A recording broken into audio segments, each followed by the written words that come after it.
Assalamu alaikum students. This is chemistry for class 10 students. Students, chapter number 1 of class 10 students chemistry. This chapter name is hydrogen and water. Students, in the previous video I've been told I've been given out the lecture about many topics. So now today in this video I will give the lecture about anomalous behavior of water. Students, this is the very important topic from the examination point of view. Many times the question came in the exam and define the anomalous behavior of water. कि पानी का anomalous behaviour of water क्या होता है। Exams में काफ़ी time ये question आ चुका है और बहुत ज़्यादा इंपॉर्टेंट है। स्टूडेंट्स से इस टॉपिक को समझना थोड़ा सा डिफिकल्ट होगा, लेकिन थोड़ा सा आपको कोशिश करनी है इसको समझने के लिए। मैं समझाने की कोशिश कर रहा हूँ स्टूडेंट्स से कि एनोमलस का मतलब एबनॉर्मल, कि पानी अपना एबनॉर्मल बिहेवियर क्यों शो करता है 4 डिग्री सेंटीग्रेड से लेकर 0 डिग्री सेंटीग्रेड तक। आपको पता है पानी 0 डिग्री सेंटीग्रेड पर बर्फ़ में तब्दीली आती है, लेकिन जब 4 डिग्री सेंटीग्रेड से 0 डिग्री सेंटीग्रेड तक पानी जो है वो एक्सपेंड होने के बजाय जो है वो सिकुड़ने के बजाय एक्सपेंड होता है, यानी कि अपनी वॉल्यूम कम करने के बजाय वॉल्यूम ज़्यादा कर देता है।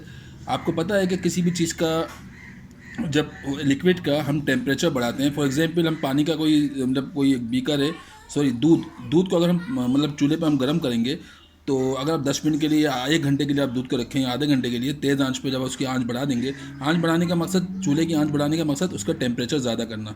तो किसी भी लिक्विड का जब हम टेम्परेचर ज़्यादा करेंगे तो क्या होगा, टेम्परेचर ज़्यादा होने से उसका वॉल्यूम भी ज़्यादा होगा। वॉल्यूम किस तरह ज़्यादा होगा, यानी कि दूध जो मिसाल के तौर पर पतीले में आपने रखा है गर्म करने के लिए, उसका अगर जो वॉल्यूम कम है, जब उसको आंच बढ़ाएंगे चूल्हे के, जब टेम्परेचर हम ज़्यादा करेंगे तो आधे घंटे बाद वो ऊपर की तरफ उठना शुरू हो जाएगा, यानी कि झाग बन के बॉयल होना शुरू होगा, ऊपर की तरफ आना शुरू होगा। तो ऊपर की तरफ आने का मतलब उसका वॉल्यूम ज़्यादा हो रहा है। वॉल्यूम क्यों ज़्यादा हो रहा है कि आपने उसका आंच ज़्यादा की, टेम्परेचर उसका बढ़ गया।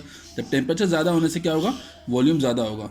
तो जब वॉल्यूम ज़्यादा होगा तो इसका मतलब वो भी बॉयल होकर दूध बाहर की तरफ उबल के गिरना शुरू हो जाएगा। तो ये बात आप समझ लें कि टेम्परेचर ज़्यादा करने से वॉल्यूम भी ज़्यादा होगा, और जब हम उसकी आंच स्लो करेंगे यानी कि टेम्परेचर कम करेंगे तो उसका वॉल्यूम कम होना शुरू होगा। यानी कि टेम्परेचर जो है लिक्विड के लिए, टेम्परेचर डायरेक्टली प्रोपोर्शनल है वॉल्यूम के, यानी कि टेम्परेचर, यानी कि चूल्हे की आंच ज़्यादा करेंगे, टेम्परेचर ज़्यादा करेंगे तो दूध बॉयल होना शुरू होगा, उबलना शुरू होगा, यानी कि उसका वॉल्यूम ज़्यादा होगा। और जब उसकी आंच स्लो करेंगे यानी कि टेम्परेचर कम करेंगे तो दूध उबलने के बजाय, बॉयल होने के बजाय नीचे की तरफ आना शुरू हो जाएगा। तो टेम्परेचर ज़्यादा करने से वॉल्यूम बढ़ता है लिक्विड का, और टेम्परेचर कम करने से वॉल्यूम कम होता है। दूसरी मिसाल अब हम लेते हैं गोले गंडे की।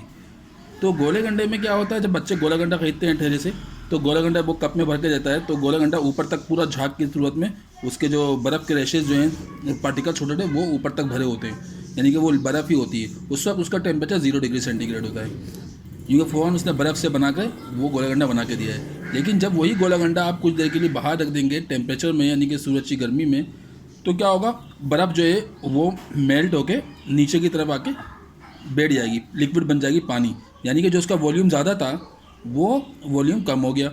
सही ना। तो इसका मकसद ये है कि टेम्परेचर हमने जब बढ़ाया, जब गोला गंडा हमने बाहर रखा, तो सूरज का टेम्परेचर यानी कि बाहर की गर्मी का टेम्परेचर ज़्यादा होता है। तो मैंने आपको अभी शुरू में वीडियो जब स्टार्ट की उस टाइम मैंने आपको क्या समझाया वीडियो स्टार्ट करने के टाइम, कि चूल्हे पर हमने दूध रखा, उसका हमने टेम्परेचर बढ़ाएंगे तो वॉल्यूम बढ़ेगा।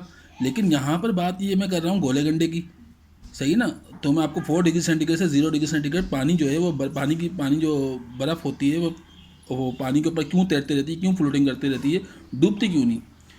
ये एनोमलस बिहेवियर में ये चीज़ आती है कि बर्फ़ जो है वो पानी के ऊपर सिंक करते रहती है, डूबती क्यों नहीं। तो इसी के लिए मैं दूध की और गोला गंडे की मिसाल दे रहा हूँ। तो दूध के लिए हमने टेम्परेचर बढ़ाया तो उसका वॉल्यूम बढ़ना शुरू हो गया। दूध भी एक लिक्विड है, टेम्परेचर कम किया चूल्हे की आंच तक की, यानी कि इसको तो क्या हुआ, बॉयल जो हो रहा था वो उसका वॉल्यूम कम होना शुरू हो गया। इसी तरह अब मैं मिसाल दे रहा हूँ गोले गंडे की। जब गोले गंडा हमने ख़रीदा, उसने बर्फ़ से फ़ौरन हमको गोला गंडा बना के दिया, उस टाइम फिर हमने उसको बाहर रख दिया सूरज की गर्मी में, यानी कि सूरज के नीचे। तो सूरज का टेम्परेचर ज़्यादा होता है, तो टेम्परेचर ज़्यादा होने से गोला गंडे का लाजमी बात है, मैंने आपको दूध का बताया कि हम टेम्परेचर ज़्यादा करते हैं तो उसका वॉल्यूम बढ़ता है दूध का, यानी कि उबलना शुरू होता है, बॉयल होना शुरू होता है। लेकिन यहाँ गोला गंडे भी तो एक वो लिक्विड की एक फॉर्म है। तो जब हम उसका टेम्परेचर सूरज का ज़्यादा है तो वो गोला गंडा जो ऊपर तक भरा हुआ था वो नीचे क्यों बैठ जाता है, उसका वॉल्यूम कम क्यों हो रहा है। यहाँ पानी का वॉल्यूम कम हो रहा है टेम्परेचर बढ़ाने से, गोले गंडे का खासतौर पे, सही ना। तो वो जो ऊपर तक जो झाग की तरह गोला गंडा भरा हुआ था, जब उसका टेम्परेचर हमने बाहर रखा तो टेम्परेचर ज़्यादा होने से उस गोला अंडे का वॉल्यूम और ज़्यादा होना चाहिए था ना, लेकिन वो बर्फ़ जो होती है उसकी वो नीचे बैठ गई, वो पानी में चेंज हो गई। तो यही चीज़ इसमें आ जाती है 4 डिग्री सेंटीग्रेड से 0 डिग्री सेंटीग्रेड तक। यानी कि जब पानी 4 डिग्री सेंटीग्रेड तक तो नॉर्मल टेम्परेचर शो करता है, एक नॉर्मल बिहेवियर शो करता है, लेकिन 4 डिग्री सेंटीग्रेड से नीचे जब आता है, यानी कि जब उसका टेम्परेचर कम होता है तो उसका वॉल्यूम भी कम होना चाहिए। लेकिन यहाँ पर पानी जो है का वॉल्यूम कॉन्ट्रैक्शन के सुकड़ने के बजाय, कम होने के बजाय वो ज़्यादा होना शुरू हो जाता है जब 0 डिग्री सेंटीग्रेड पर पहुँचता है। जब वॉल्यूम ज़्यादा होता है तो उसकी डेंसिटी कम हो जाती है। जब किसी चीज़ की डेंसिटी कम होती है वो चीज़ पानी में नहीं डूबती।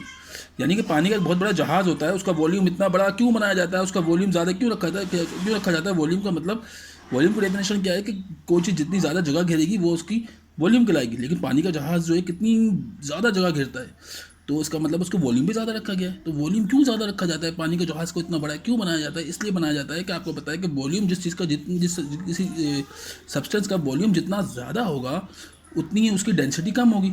जब उसकी डेंसिटी कम होगी तो वो पानी के अंदर सिंक नहीं करेगी, यानी कि पानी में डूबेगी नहीं। अब यही बात सुई की ले लें कि अगर सुई का वॉल्यूम कितना छोटा होता है और उसका वज़न कितना हल्का होता है, लेकिन वो पानी में डूब जाती है। वो पानी का जहाज़ पानी में नहीं डूबता। तो सुई इसलिए डूब जाती है कि उसका वॉल्यूम बहुत कम होता है। वो बहुत सुई जो बिल्कुल छोटी ओसी होती है वो बिल्कुल कम जगह घेरती है, इतनी जगह घेरती है, कम जगह घेरती है। कम जगह घेरने की वजह से, यानी कि उसका वॉल्यूम कम होने की वजह से उसकी डेंसिटी बढ़ जाती है। जब किसी चीज़ की डेंसिटी बढ़ जाएगी तो वो पानी में डूब जाएगी। ये याद रखें, वॉल्यूम जितना ज़्यादा होगा उसकी डेंसिटी इतनी कम होगी, और जिस चीज़ की डेंसिटी कम होगी वो चीज़ पानी में नहीं डूबेगी। जैसे पानी का जहाज़, उसके वॉल्यूम ज़्यादा है, उसकी डेंसिटी कम हो जाती है, ज़्यादा होने से वॉल्यूम ज़्यादा होने से डेंसिटी कम हो जाती है। जब डेंसिटी कम होगी तो वो चीज़, पानी का जहाज़ पानी में नहीं डूबता। लेकिन सुई पानी के अंदर क्यों डूब जाती है? क्योंकि सुई का वॉल्यूम कम होता है। जब उसका वॉल्यूम कम होगा तो वॉल्यूम कम होने से उसकी डेंसिटी बढ़ जाएगी। जब डेंसिटी बढ़ जाती है तो वो चीज़ पानी में डूब जाती है। यानी कि वॉल्यूम जो है इन्वर्सली प्रोपोर्शनल है डेंसिटी के। यानी कि वॉल्यूम ज़्यादा होने से, पानी का जहाज़ का वॉल्यूम ज़्यादा होने से पानी के जहाज़ की डेंसिटी कम हो जाती है। जब डेंसिटी कम होती है तो पानी का जहाज़ पानी में सिंक नहीं करता, डूबता नहीं है। लेकिन सुई पानी में क्यों डूबती है? क्योंकि सुई का वॉल्यूम कम है तो उसकी डेंसिटी ज़्यादा हो जाती है। यानी कि इन्वर्सली प्रोपोर्शनल वॉल्यूम और डेंसिटी दोनों एक दूसरे के। तो वॉल्यूम कम होने से उसकी डेंसिटी ज़्यादा हो जाती है। जब डेंसिटी ज़्यादा हो जाती है तो वो पानी में डूब जाती है। ये याद रखें, जिस चीज़ की डेंसिटी ज़्यादा होगी वो चीज़ पानी में डूब जाएगी, जिस चीज़ की डेंसिटी कम होगी वो चीज़ पानी में नहीं डूबेगी। अब बर्फ़ की मिसाल ले रहे हैं। जो बर्फ़ जो दरियाओं में ऊपर जो पानी के ऊपर तैरते रहती है, फ्लोटिंग करते रहती है, क्यों तैरते रहती है? हालांकि उसकी तो देखा जाए वज़न ज़्यादा होता है, वो पानी में डूबनी चाहिए, लेकिन डूबती इसलिए नहीं है क्योंकि उसकी डेंसिटी कम हो जाती है। डेंसिटी कम क्यों हो गई है? मैंने कहा है कि डेंसिटी कम जब होगी जब वॉल्यूम ज़्यादा होगा। तो पानी 4 डिग्री सेंटीग्रेड से नीचे आता है तो उसके बाद एबनॉर्मल बिहेवियर शो करता है, एक एनोमोलस बिहेवियर शो करता है 4 डिग्री सेंटीग्रेड से 0 डिग्री सेंटीग्रेड तक।